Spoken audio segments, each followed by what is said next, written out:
Bonjour.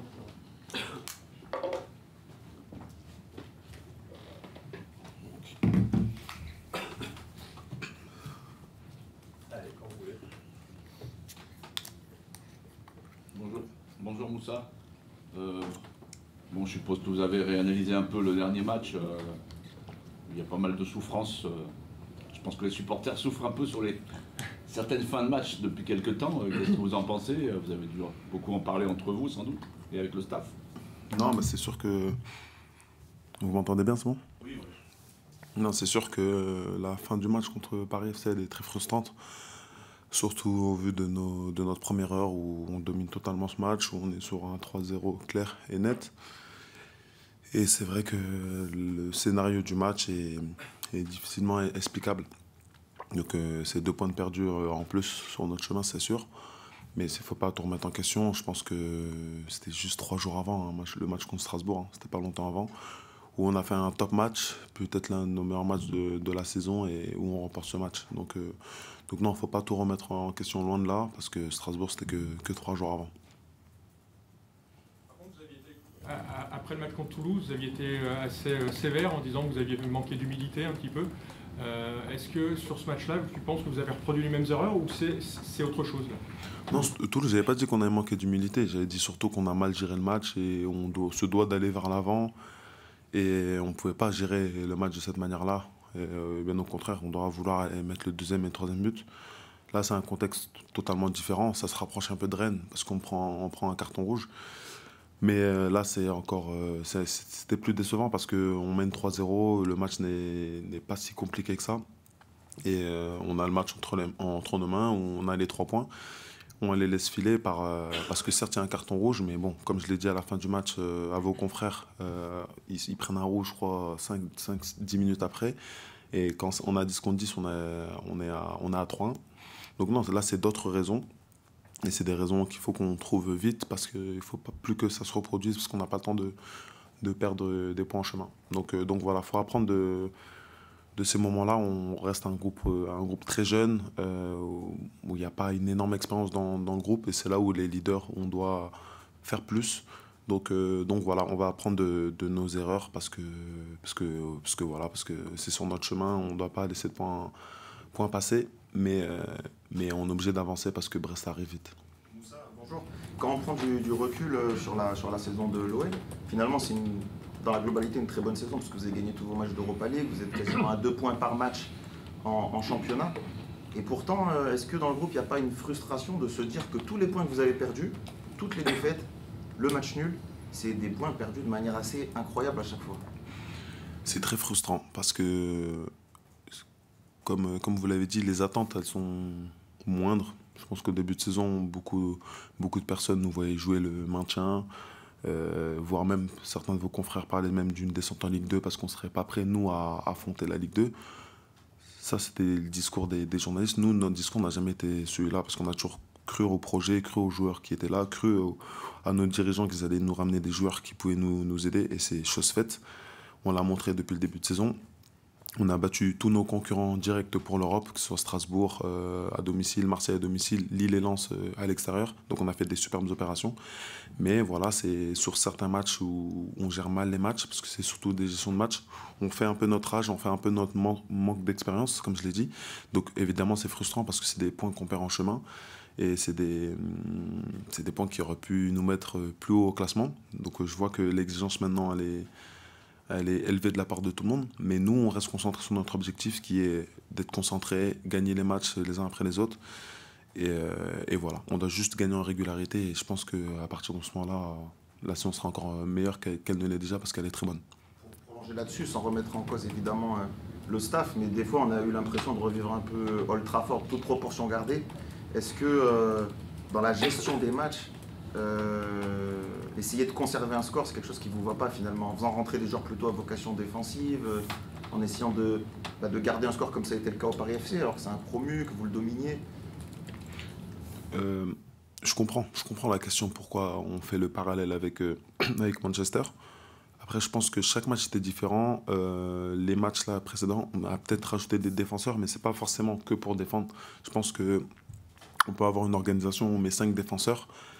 Mais c'est pas forcément... La lecture simple, c'est de voir que c'est pour défendre, mais c'est peut-être aussi plus pour défendre sur la largeur et pour apporter aussi du danger différemment.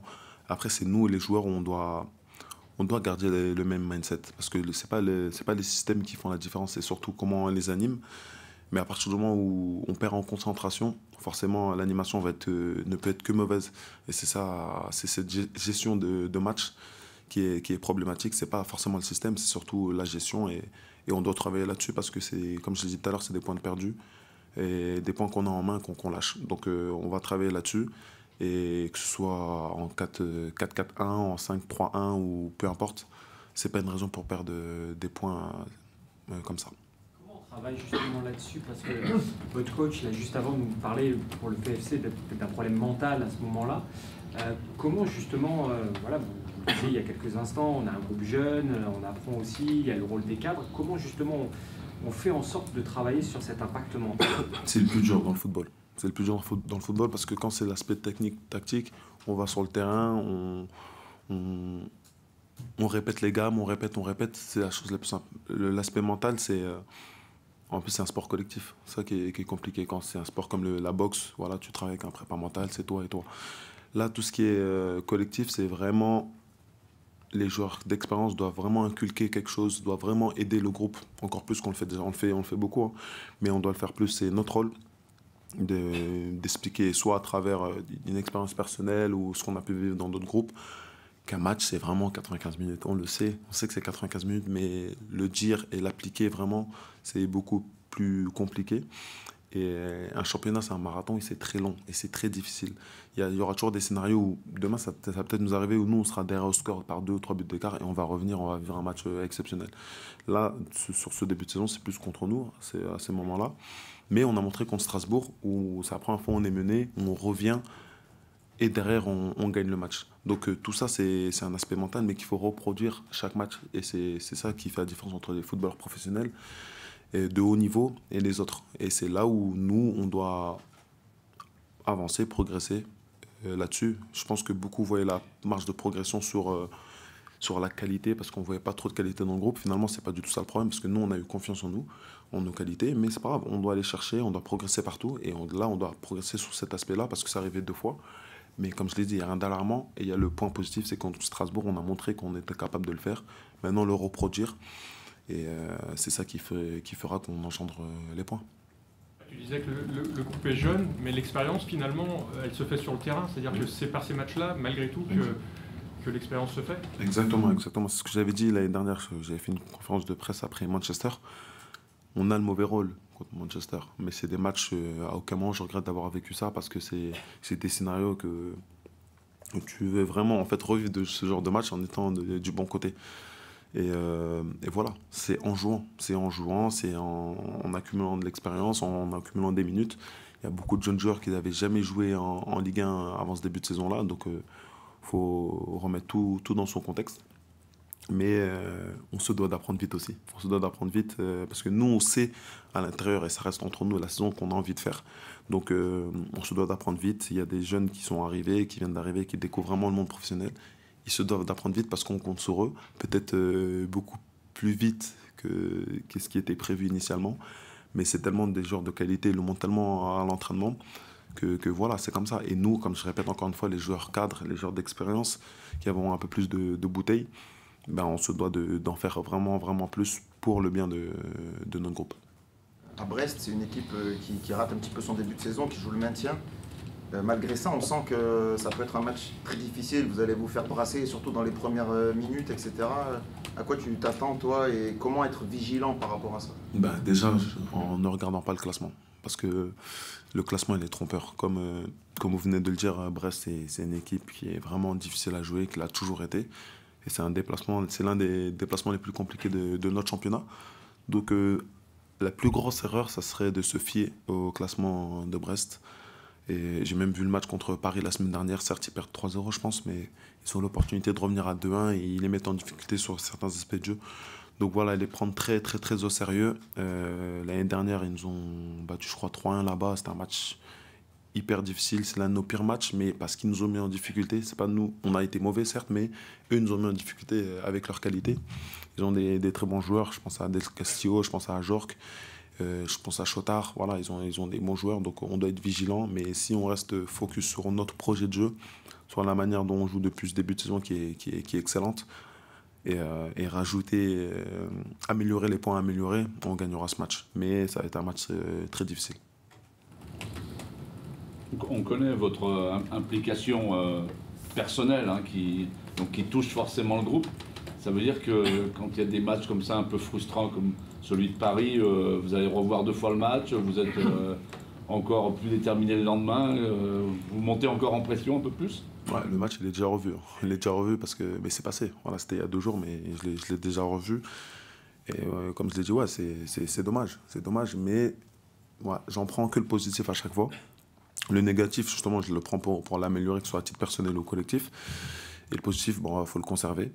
Et ouais, en fait, tu as juste envie, évidemment, on enchaîne les matchs avec l'Europa League, mais tu as juste envie de repartir sur le terrain et de corriger le tir et récupérer, même si on ne peut pas le récupérer formellement, mais récupérer les points perdus à Paris. Donc, on a juste envie d'être à dimanche soir pour voilà, faire le 7 sur 9 et ça sera une très belle semaine.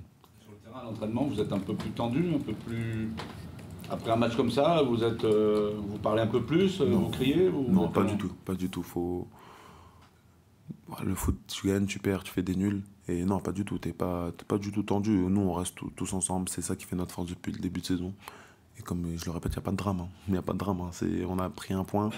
Certes, on devait avoir 3, mais il y a loin d'avoir un drame. Le drame, c'est ce qui aurait pu se passer cet été avec une descente en Ligue 2. C'est ça le vrai drame.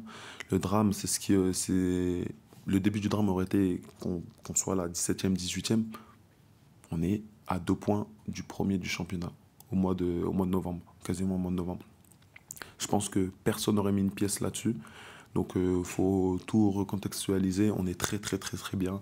On est sur du 9 sur 9 en Europa League. On est premier en Europa League. Voilà, on fait un vrai bon début de saison avec nos moyens, avec les joueurs de qualité qu'on a, avec le staff de qualité qu'on a. Donc voilà, c'est un super début de saison. Mais nous, on est très exigeants envers nous-mêmes parce que, comme je l'ai dit tout à l'heure, on sait la saison qu'on a envie de faire. Même si les paris, au début, on n'a pas le meilleur... comment dire ça? On nous met pas favoris, pardon. Donc voilà, donc nous, on est très tranquille. On est serein depuis le 7 juillet qu'on a repris. On a fait confiance aux dirigeants qui nous ont ramené des joueurs de qualité, qui ont l'envie de défendre les couleurs de l'Olympique Lyonnais. Donc c'est juste top, voilà, c'est un super groupe, des jeunes qui ont envie d'apprendre, qui demandent, qui sont là à vouloir juste manger du football. Donc c'est juste un groupe extraordinaire, on est super contents, mais c'est vrai qu'on a envie d'être un dimanche pour gagner ce match et faire la fête. Ça, justement, par rapport à tout ça, c'est ce qui peut être dur à comprendre vu de l'extérieur, c'est que intrinsèquement vous aviez de meilleurs joueurs la saison passée, mais on discute souvent avec le coach qui nous explique que le collectif, que l'équilibre est bien meilleur cette année. Donc voilà, comment c'est possible d'avoir une meilleure équipe avec de moins bons joueurs? Moins bonne équipe, j'aime pas trop. Non, meilleure équipe l'année dernière, j'aime pas trop dire ça, ou moins bonne équipe, parce que ce serait un peu dénigrer aussi les joueurs qui ont fait une très bonne saison l'année dernière et qui sont partis. Donc on avait un groupe l'année dernière, ça a été une histoire. On avait même l'année dernière, on jouait très bien. Certes, on avait plus d'individualité qui pouvaient faire des différences, mais on a fait des excellents matchs l'année dernière. Cette année, c'est vrai que intrinsèquement sur des qualités individuelles, voilà, le niveau il a peut-être un peu baissé, pas de problème. Mais le football, ça reste un sport collectif. En fait, l'explication elle est hyper simple, c'est un sport collectif où on doit être liés les uns aux autres, on doit être concentré dans le projet de jeu, concentré dans la tactique du jour et les principes de jeu que le coach va inculquer. Et c'est le cas, en fait, c'est ça que je viens d'expliquer. On a un groupe qui mange du football, qui est là et à l'écoute du coach et qui veut juste progresser. Il y a des jeunes qui ont des rêves encore, qui ont beaucoup de rêves où ils veulent aller le plus haut possible dans leur carrière. Donc ils savent qu'ils ont cette chance, parce que c'est une chance énorme d'avoir un coach comme Paulo Fonseca à l'Olympique Lyonnais, parce qu'il fait progresser tout le monde, les plus jeunes joueurs, mais même les moins jeunes comme moi. Je sens que j'ai énormément progressé sous ses ordres. Donc en fait, c'est tout ça, plus ça, fait que c'est ce qui se passe. Nous, encore une fois, on n'est pas surpris. Que ce soit nous, les joueurs, le staff ou les dirigeants, on n'est aucunement surpris de ce qui se passe aujourd'hui.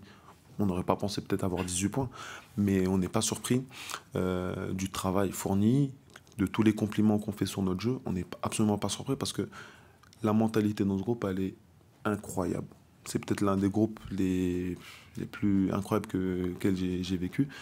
Donc voilà, donc c'est pour ça qu'on joue très bien, c'est pour ça qu'on se débrouille très bien, c'est pour ça qu'aujourd'hui l'exigence, quand je vous entends, elle a augmenté, parce que c'est nous aussi, c'est vu ce qu'on fait, maintenant les gens ils en veulent plus. On n'a qu'à continuer et soyez exigeants, il n'y a pas de souci. Est-ce que tu dirais que le coach a plus d'emprise sur le groupe cette saison parce qu'il a pris l'équipe dès le début qu'en arrivant en cours de saison passée? Je sais pas, je pense pas, parce que dès qu'il est arrivé, même l'année dernière, on avait un très bon groupe où les gens étaient à l'écoute. Comme je l'ai dit, on a fait des très belles performances sous ces ordres l'année dernière où le jeu était fluide, où on prenait tous du plaisir. La différence avec cette année, comme je vous l'ai dit, c'est que là, il a eu le temps de faire sa pré-saison. Et ça, c'est par exemple sur l'aspect défensif.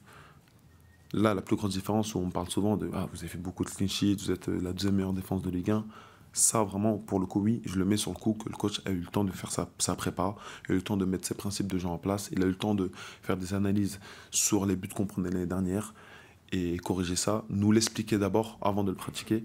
Et une fois que tu expliques les choses, que tout le monde l'intègre et que derrière tu le pratiques, bah forcément il y a le résultat qui se profile défensivement.